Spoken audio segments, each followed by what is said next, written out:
are the Druzes and Yazidis Sanatanis.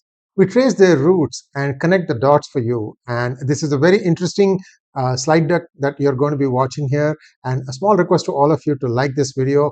This is a monologue that you're going to remember for long.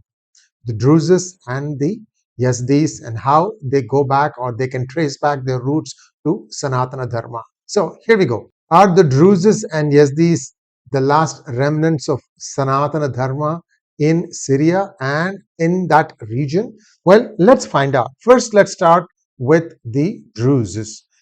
The Druzes are an ethno-religious group that includes aspects of Hinduism in their faith. So this is the important thing. In fact, I would say that even Judaism has some aspects of Sanatana Dharma in it, and I'm going to come to that when I'm done with these two, and I'll tell you how Judaism or the Jews, the Jewish religion, is also having some Sanatani roots.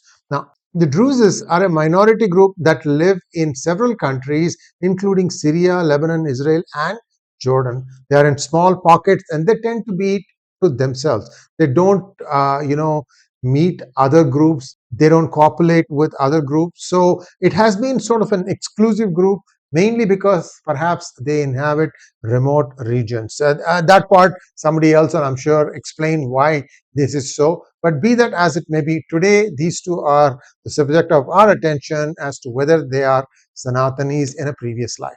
The Druze are monotheistic, meaning they believe in supreme God, which is again something like Parabrahma, and they also believe in reincarnation. See, that's the other thing.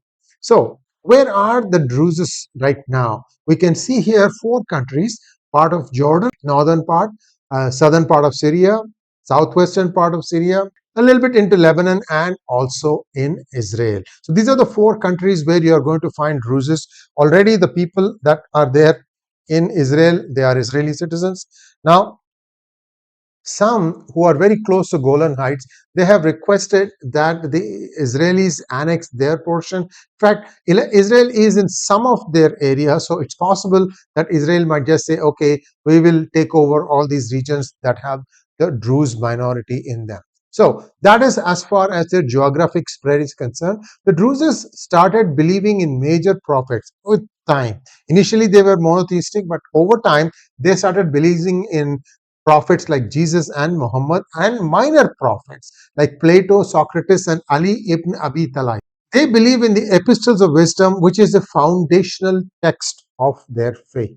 They believe in rejecting other religions and maintaining true secrets which have Sanatani roots. So there is a little bit of connect there too. The Druze religion has its origin in the migrants from Egypt to Sumeria, originally migrated from Kumeru or Kumarikandam to Southeast Africa, to Egypt, to Sumeria. Remember, viewers, we are going to be giving some more information about Meru, and then there are 4 directions, and there are 4 different civilizations around Meru. They are the Kumeru, Sumeru, and so on and so forth. All that stuff will be coming in the next few episodes. We're just trying to give you, whet up your appetite for information so that we can all find out who were before Jesus came along, for example. There are some connects, there are some similarities between the Druzes and the Shia Muslims, who also have a few Sanatani connections. Now, the Druze are historically, they keep to themselves. They have been close to outsiders, and they have largely remained separate from the surrounding communities of Christianity and Islam. This is sort of like, I'm going to be in my enclave. I'm not going to come out. I'm not going to, mingle with the rest of the people. I don't know why that was, but that has been the case. And you will see with Yazdis that they are even more recluse. Now, let's get back to the Vedic roots of Druze. The origin of Abraham or anti-Brahma entity. A lot of this stuff, anti-Brahma entity being Abrahamic, is going to be in another series that is going to come out in just a few days, and stay tuned for that one. That's going to blow your mind. Okay, so the anti-Brahma entity was created by Sukracharya, and that led to a creation of 3 major religions in the West Asia, which is Judaism, Christianity, and Islam. Jethro, the greatest prophet of the Druzes, was sent to Bharat, most likely Kashmir, because that was the seat of learning in those days, to learn philosophy, and Jethro became the philosophical guide of Moses, or philosophical guru of Moses. Their beliefs reflect Vedic influences, with scriptures describing history spanning millions of years and featuring God's incarnation in human form, similar to the Vedic concept of avatars. Druze philosophy centralizes transmigration of the soul, meaning that the soul always exists, which we call as prana or atma, and that stays alive, and it just takes on one shape or the other. So this is something very similar to what Bhagwan Sri Krishna says in the Gita. The soul changes bodies as one changes garments. The term Druze, like Hindu, was coined by Muslims, interestingly. Nearly 1,000 years ago, they named the sect after 𝗟𝗏𝗏, a heretic, to deride the emerging faith. Druze consider themselves as Muvahidun, which translates as the one eternal religion. Again, when you say eternal religion, eternal is Sanatana, religion could be Dharma. So again, this goes back and connects to Sanatana Dharma. So that is as far as the Druzes are concerned. Now let's take a look at Yazdis. The Yazdis are a Kurdish-speaking minority in northern Iraq. Again, they are not just in northern Iraq, they are spread over a few other areas, and I'm going to come to that in just one moment. You have liked this video, haven't you? The Yazdis are nomadic, and they migrated, or they are believed to have migrated from ancient India. Why do we say that? Because they worship the peacock angel 𝗤𝗙𝗎, which is the Vahan of Lord Skanda or Subramanya or Kartikeya, Muruga, you can call him by any name, but the peacock is his Vahan. They also worship serpents, proof that there is a Naga connect. So Nagas as well as the peacock. Peacock is not native to where they live, so therefore there must have been some migration. So where are they located? They are located in Iraq as well as some small segments in Syria. And this is where you will find them. Again, there are a lot of legends here that you can follow it closely as to which entity or which group controls what geographical area, but this is the area where you will find the Yazdis. In fact, their women have been subjected to most cruel things by the ISIS, and who knows, this new tin pot dictator that has taken over Syria, what he is going to do. Anyway, the Yazdis have a cultural influx from Sanatana Dharma. A painting in the style of Indian calendar art has been found on the wall of a Yazdi temple in Lalesh, northern Iraq. Yazdi folklore says that the great flood forced them to move from many countries, including ancient India, around 2000 BCE. Now, that number, I think it's probably closer to 3000 BCE, because it is believed that when Krishna left earth, that there was a huge pralaya or deluge, and that was one of the reasons why the then thriving city of Dwaraka submerged under the sea. In fact, even now, if you go near the city of Dwaraka, inside the ocean, 2 to 3 kilometers, there are a lot of structures, and they have a lot of information also. Some people have taken the dive and gone in and looked at it, but it would require somebody like the ASI to take up a major excavation project. Not just there, even Dholavira and other areas, which is the Saraswati Valley civilization, that part also needs to be explored. I don't know when, hopefully sometime very soon. Now, the Yazidis are reviled as devil worshippers for centuries by their Muslim and Christian neighbors. They have endured over 70 genocides in which millions died, and most others were compelled to abandon their culture. Genocide, ethnic genocide. In the 2nd millennium BCE, we have the Mitanni of Syria worshipping Vedic gods. So we are now going to go back into the 2nd millennium BCE, and this is like 2000 BCE, and there is an accord. I'm going to touch on that in just a minute. Now let's go back even further to 3rd millennium BCE. A Pasupati figure, an epithet of Shiva, appeared on the seal of Saraswati Sindhu civilization, remembered by Indic groups in Central Asia. Shiva's son Skanda, known as Kumara, Murugan, Kartikeya, the general of the gods, has a peacock as his mount. The main deity of Yazdis is the peacock angel 𝗤𝗓𝗍. The peacock is native to the Indian subcontinent. So then how come they are worshipping the peacock? That is the interesting question. In fact, the peacock is a symbol of royalty.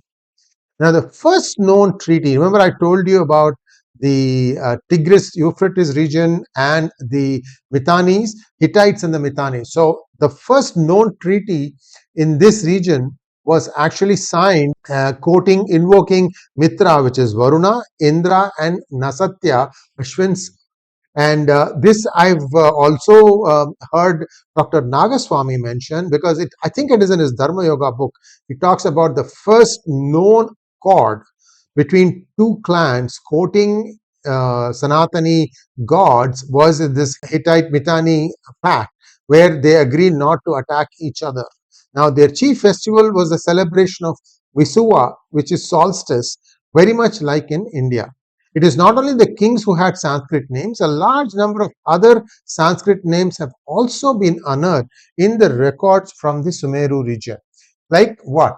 So, Mitanni kings, let's take a look at their names and their Sanskrit equivalent. The first Mitanni king was Sutarna, or good son. Bharataratna followed him. His name is Paratarna, or great son. Parasuksatra, ruler with an axe, Parashuram, remember, and Sauksatra, the son of Suksatra, the good ruler. Paratarna second. Arthadhaman, abiding in cosmic law. Sutarna second. Tushrata, Dasharatha or 𝗏𝗏𝗏, having 10 or more fast chariots. Dasharatha, you get it right. Mativaja, whose wealth is thought, that is, he is a big thinker, during whose time the Mitanni state became a vassal to Assyria. Now, we are going to quote some excerpts from a book called Akhenaten, and this is given in reference as a link, so feel free to read that.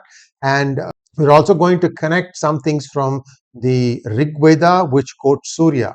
Across the ancient world, the worshippers of Veda were called Deva Yagni or Deva Yasni or Deva worshippers, of which the term Sanatana Dharmam or Vedic Dharma are synonyms. The name by which the Zoroastrians call their religion is Mastayasna, Sanskrit Medayajna, or the religion of Ahura Mazda, Sanskrit Asura Meda, Lord of Wisdom. Zarathustra presented his religion as a rival to the religion of the Devas, now spelled as Daiva in Avestan, that is Deva Yasna. So essentially, and this is the next big one that we are going to come up with, what happened? Who are the Devas? Who are the Asuras? And remember, all of us are supposed to come from Kashyapa, right? Then how did these groups get formed? All that stuff in another video, which will come in just a few days. We will link it up with that so that you know what we are talking about. Now, before Zarathustra, all people living in West Asia were Deva Yasni. That means they all were Devas. But when Zarathustra came and established a new religion, again, that you know what it is, this whole concept of Asuras versus Devas started. The Yazdis call themselves Daseni, Devasan, which is the same as Devas Yasni, which confirms what we know from the Mitanni record about the history of that period. Essentially what it is that during Mitanni time, perhaps the Yazidis were also Devas, Deva worshippers. The word Yazdi is cognate with Sanskrit Yajata. The word Yazdi means Yajata in Sanskrit, or worship, which is in Old Persian, and Kashmiri is also Yazata. So it's more or less similar sounding things. And the evidence of this survival comes from the Deva or Daiva inscriptions of Iranian Emperor Xerxes around 4th, 5th century BCE, where he says that I have put down the revolt of Daiva worshippers, that is the Yazdis. Afterward, by grace of Ahura Mazda, I destroyed that sanctuary of Daiva and I proclaimed that Daiva shall not be worshipped. This is nearly 2500 years ago, and it's an early record of persecution suffered by the Deva Yasni, the ancestors of the Yazdis. This accusation of the demon or devil worship was repeated later by Christians and Muslims. So there is now an emerging theory, and that's the one that will be covered in the next video about devas and asuras, and you will see there how the world kind of split in two thanks to one man, Shukracharya. Thanks for watching. Please like, share, and subscribe to our channel.